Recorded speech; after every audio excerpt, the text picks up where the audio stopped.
पैशाचा प्रवाह आणि बचतीचे धरण. पैशांचा प्रवाह सुरू असताना त्या काळात बचत करणे हे कर्मकठीण काम. ही बचत म्हणजे वाहत्या नदीवर धरण बांधण्यासारखेच. याचे अनंत फायदे आणि उपयोग. आपण पैसा जपला तरच पैसा आपल्याला जपतो, हेच आनंदाच्या झाडाचे सिक्रेटही. 10-12 वर्षापूर्वीची गोष्ट. तो जवळपास माझ्याच वयाचा. आम्ही एकाच बिल्डिंगमध्ये राहायचो. येता जाता लिफ्टमध्ये भेटायचा.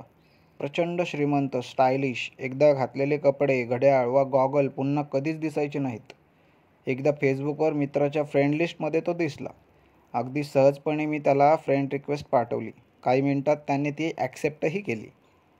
त्या दिवशी मला वेळ नव्हता. एक दिवस पुण्याहून परत येत असताना त्याची फेसबुक वॉल चाळली. फोटो बघून अवाक झालो. BMW, मर्सिडीजसारख्या देशी विदेशी कार, पंचतारांकित हॉटेल्समधील पार्ट्यांचे फोटो, एखाद्या हिरोलाही लाजवतील असे एकापेक्षा एक इव्हेंटमधील फोटो. थोड्या वेळासाठी का होईना मला असूया वाटली. मग उत्सुकताही जागी झाली की हे सगळे इतक्या कमी वयात याने कसे काय कमावले असेल. समाजमाध्यम त्यावेळी फारच बाल्यावस्थेत होते आणि माणसंही पिसाळल्यासारखी करायची. अगदी खडानखडा माहिती द्यायची त्यावर. त्यामुळे मला लगेच कळले की तो एका मल्टीलेव्हल मार्केटिंग कंपनीत मोठ्या पदावर काम करतो. भारी राहतो, मोठमोठ्या लोकांशी उठबस आहे आणि गडगंज पैसेवाल्या दिसतोय. पुढेही तो अधूनमधून भेटायचा. मला समहाऊ तो फारच रॉयल वाटायचा. त्याचे राहणीमान, एकंदर बोलण्याची, सतत हायफाय लोकांसोबतचे फोटो पाहून मला अचंबित व्हायचं. दर आठवड्याला नवी हॉटेल्स, भारी गाड्या, पार्ट्यांचे फोटो आणि काय काय, सगळी चंगळ आणि आनंदी आनंद दिसायचा. फेसबुकमुळे त्याची बित्तंब बातमी कळायची. काही दिवसातच मला फेसबुकचा वीट आला. त्याला बरीच कारणं होती आणि मी ते माध्यम सोडून दिले. कामानिमित्ताने राहण्याची जागाही बदलली, त्यामुळे तसा त्याच्यासोबतचा संपर्कही. आता पार्ट 2. 2-3 वर्षापूर्वी तो मला अचानक दिसला. रिक्षातून उतरला होता. कपडे एकदम साधे, पायात सँडल, मान खाली घालून घाईत कुठेतरी चाललेला. मी त्याला लगेच ओळखले. हाक मारली. त्याला काही वेळ लागला ओळखायला. तो माझ्याकडे पाहून कणसून हसला आणि तडक पुढे निघून गेला. मला हे जरा विचित्रच वाटले. शंकेची पाल चुकचुकली म्हणून त्याच्याच मित्राला फोन लावला.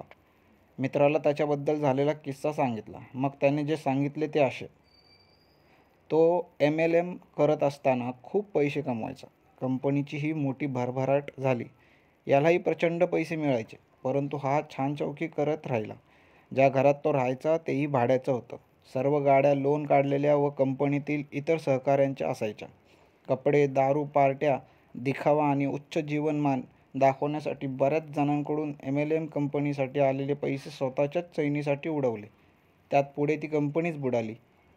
याच्या गाड्यांचे हप्ते थकले, ऑफिसचे घराचे भाडे थकले. आता लोकांनी, नातेवाईकांनी, ज्यांनी ज्यांनी याच्या विश्वासावर पैसे लावले होते ते सर्व याला शोधत आहेत. हा आता सतत घर बदलत पळतोय. बायको कधीच सोडून गेली आहे आणि हा पूर्ण दारूच्या आहारी गेला आहे. होतं नव्हतं ते सगळं गेलं. कर्जबाजारी होऊन बसलाय. त्याच्यात तर हेही लक्षात नसेल की तो नक्की कोणाकोणाला पैसे देणं लागतोय.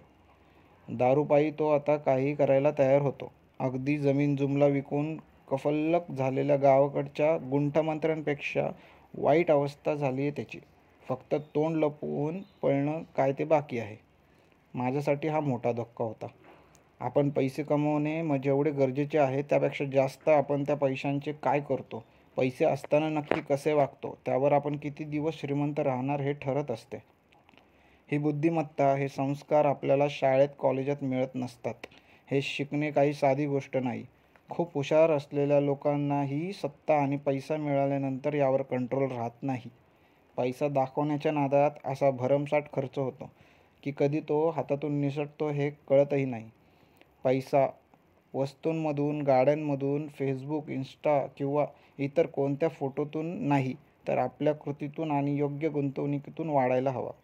कोणी कॉम्प्युटरमध्ये हुशार असतो, कोणी ऑटोमोबाईल्समध्ये बाप असतो, कोणी चित्रकार, कलाकार, चांगला पत्रकार, तर कोणी संशोधक, उद्योजक वा राजकारणी. आपापल्या क्षेत्रात आपण कितीही हुशार असलो तरी पैशांच्या व्यवस्थापनाची जबाबदारी कळायला हवी. पैशापाण्याची ही गोष्ट तशी आयुष्यातील साधी वाटणारी, पण आपल्याकडे पैशांचा प्रवाह सुरू असतानाच्या काळात पैशांची बचत करायला शिकणे हे अत्यंत महाकर्म कठीण काम. ही बचत म्हणजे वाहत्या नदीवर धरण बांधण्यासारखेच असून याचे अनंत फायदे आणि उपयोग आहेत. या धरणातल्या पाण्यावर पुढे आपल्याला गुंतवणूक करायची असते, परंतु त्याआधी काही पैशापाण्याच्या गोष्टी शिकायला हव्यात. आर्थिक साक्षरतेसोबत आपण पैसे हाताळतानाच्या मूलभूत बाबी पाळायला हव्यात. आपण पैसा जपला तरच पैसा आपल्याला जपतो, हे कायम ध्यानात ठेवा. पैसा दाखवण्याच्या नादात असा भरमसाठ खर्च होतो की कधी तो हातातून निसटतो कळतही नाही. पैसा वस्तूंमधून, गाड्यांतून, फेसबुक, इन्स्टा किंवा इतर कोणत्या फोटोतून नाही तर आपल्या कृतीतून आणि योग्य गुंतवणुकीतून वाढवला हवा.